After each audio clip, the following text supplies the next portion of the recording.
Mum, I have to buy the Razer Black Widow XXX Chroma 2025 edition now. All of my friends have one and I can't play without it. I'm not a real gamer otherwise. Now, we've all asked ourselves the question of whether a new flashy game peripheral, be it controller, mouse, keyboard, or headset, is worth the monopoly money you've spent so long to save up for. Well, in this video, I'm just going to be going through whether I think gaming brand and peripherals in general are worth it. You know what? F it, I'll just tell you now. It depends. Now, by far, that's not the answer you wanted to hear, but I'll be telling you the stuff that actually matters. And so kick back, grab your popcorn, and without further ado, let's get into it. So first question is a question of features. What you'll notice is that a lot of these brands try to market this as the best peripheral ever. Now, chances are that half of this is just snake oil, more on that in a second, but some things are actually good. Now, for example, a cheaper Logitech keyboard works, but with most gaming ones you have features such as easy macro support, lighting, multiple profiles, game optimized switches, and the rest. And you need to ask yourself whether you need it or not, rather than just, I'll buy it because these features will be nice to have. And with a lot of this stuff, it's often flashy with little or no improvement in substance, at least at the lower end. And I'll tell you that if you're playing a first-person shooter, which I have the most experience in, so I can tell you a lot more about it, you do not need macros. Now, they are nice for genres like RTS or MOBA games because they allow you to do so many things with just one click, but they don't help out in FPS games. That said, there are a lot of features such as reprogrammable keyboards and accurate optical mice that really do make a difference. I will go over these features more for each item specifically, make sure you're not paying a premium for things that you're not going to use, and weigh up whether you actually want the item. Now, the next thing is snake oil. Now, snake oil is often used in the context of medicine, but it means a thing with no real substance just used to cure anything, without really working. But in this case, it's features that are used in marketing that don't really hold any value whatsoever and are just complete bullshit. Now, for example, my mouse can go up to 10,000 DPI. Would I ever use that? No. Nor is it even practical. Now, most people don't even go above 2500 DPI, and I personally like to use 1800 max. So this is just a way of going, the higher the DPI the better. Well, no, that's not exactly true, and whilst it works, it's not sensible to really use it, and it's just marketing bollocks. Now, in terms of keyboards that are claimed to optimize the keystroke distance, yep, that's some more bullshit.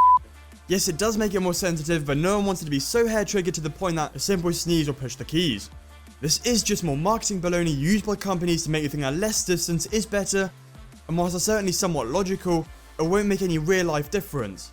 For example, the new Razer key switches, or the Corsair Speed Edition ones, I think that's what they're called, with 40% less key distance, is not going to make you a better player or respond quicker than a regular mechanical keyboard.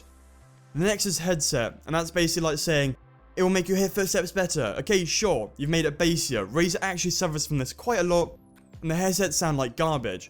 If you really want this functionality, you could just fine-tune the bass, lows, mids, and highs for free anyway using a built-in program. And don't get me started on LEDs. Personally, I love LEDs, but having illumination as a selling point isn't really what I want to be spending my money on. And LEDs on a headset, Corsair, Razer, what the hell are you thinking? So in general, with differences to the software and other things like LEDs, make sure what you're buying into isn't just marketing.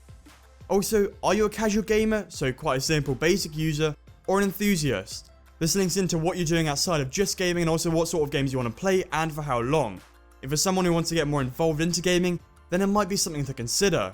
Now, enthusiasts aren't labeled that for nothing. We like to kit out our setup, but if gaming is like a side hobby, then I wouldn't really recommend buying expensive gear.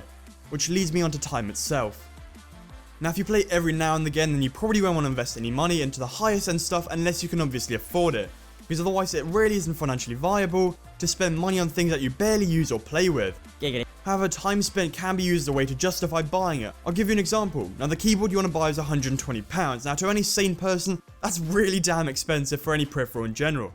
However, factor in each hour a day you use it and how long you use it for before you have to get a new one.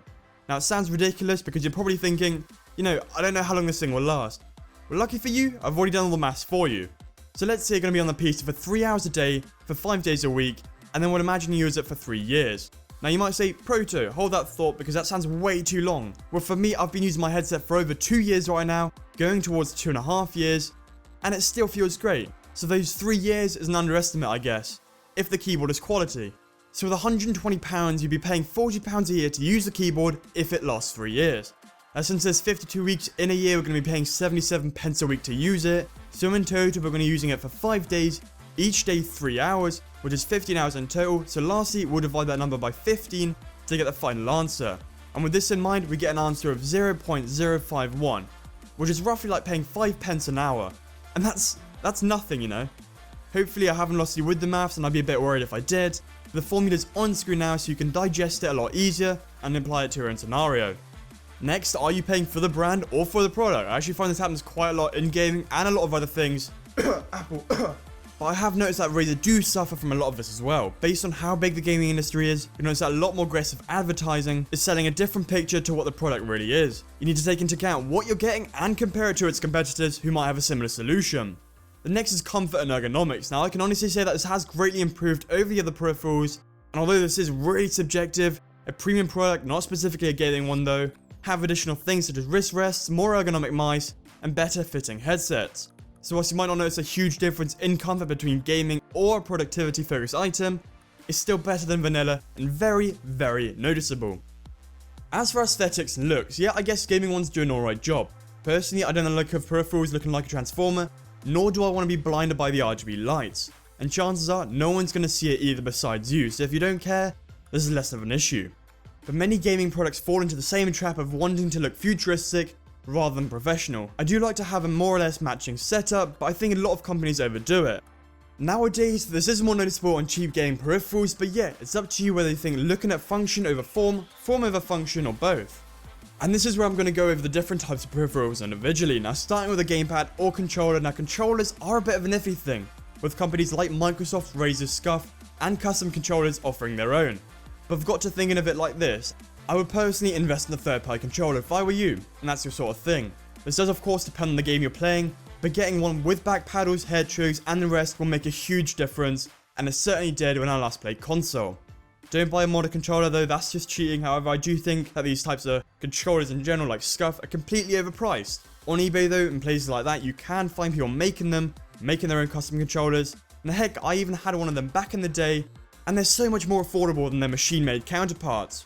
But I will say this, whilst the paddles and head triggers will make a huge difference, it's not going to magically make you a better player. You will hear me say this a lot though, but it's giving you the option to improve your convenience of not having to learn claw, and can make you a better player with practice, like everything else. Now the next is keyboard. Now I've pretty much tried all three sorts of the different types, being mechanical, membrane, and chiclet keys, and this is just preference, but most people will agree that mechanical keyboards are the best, and that's for a good reason. That said, they are often really expensive, with manufacturers like Ducky, Logitech, Razer, and Corsair going over in the £100 price range to £200 keyboards. I do wonder whether mechanical feel keyboards or fake mechanical keyboards or cheaper ones are even comparable. Probably not, but it's still an upgrade from membrane. That said, in games the keyboard is more used in moving and interactions rather than aiming, tracking, or shooting, so the keyboard is less important in games. Now basically just go with whatever you feel comfortable with, but don't buy into the bullshit optimized for gaming. This is just a marketing stunt and means absolutely nothing, and mechanical keyboards don't make you automatically a better player from someone who's using membrane switches, but it's just more comfortable, and I guess once you start looking into this more seriously, then definitely consider it. I will try and get into contact with a manufacturer who makes mechanical keyboards for around £25 to £30, but I'm not going to expect much from that. There are also some keyboards from Cherry selling for £55 and from Chaos selling for £40, but no keyboard will make you go from being a terrible player to a pro just because of some macros. And just so you know, the difference is there, and in terms of feel it's actually really significant, but gaming focused ones in general aren't better unless you look at things more commonly such as the software.